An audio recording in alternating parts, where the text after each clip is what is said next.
Mata upu tolu se fulufaa. O tua oi o kanana. O ali ila tau te totofi le nuu. Ua fetalai mai fo Yehova ia Mose ua whapea mai. Ia e poloa i atu i le whanaunga Israelu. Ia whapea atu i ate i latou. Au tau o antu i le nuu o kanana. O le nuu lava lea e maua e outou e whaimo outou tofi. O le nuu o kanana ma o naitu. O lo outou i tu i le itu i tonga. E ngata mai i le vao tisi na i tafa o le tua oio e tonga. O lo outou tua oi foi i le itu i tonga. O le pito sami o ona lea i sa sae. E awhea ne fo ilo outou tua oi i le itu i tonga i lea enga o akarava. Ai ui atu i tisina. O lo na alua tua i le itu i tonga e o oi ka te sapanea. E alua tu foi i a saratara. Ai ui atu i asemoni. E awhea ne fo ile tua oi i asemoni le a lio ai kupito.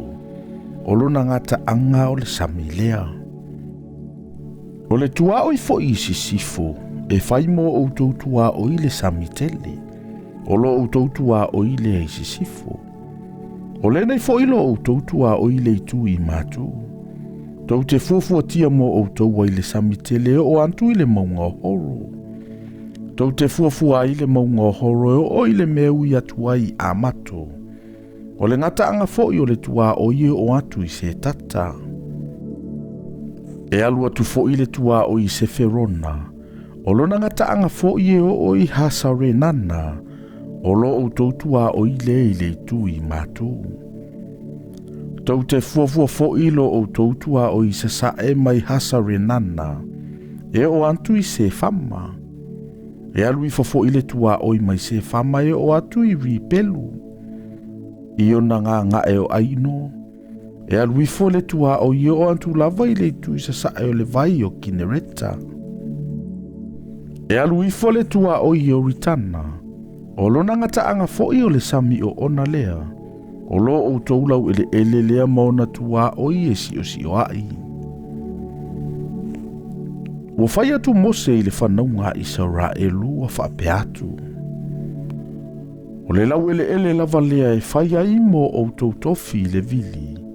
Na polo ai mai ai Yehova e tu ina atu i tu ainga iwa. Ma le vaenga o le tasi tu ainga. Awa ua mawalo lantou tofi e le tu ainga o le whanaunga sa reu pena. E whatatau i le ainga o lantou tama. Ma le tu ainga o le whanaunga sa kato. E whatatau i le ainga o lantou tama. A toa ma le vaenga o le tu ainga o manase. Ua maua lava i lantou o lantou tofi. Ua maua i tu ainga i lua ma le vaenga o le tasi tu ainga o lantou tofi.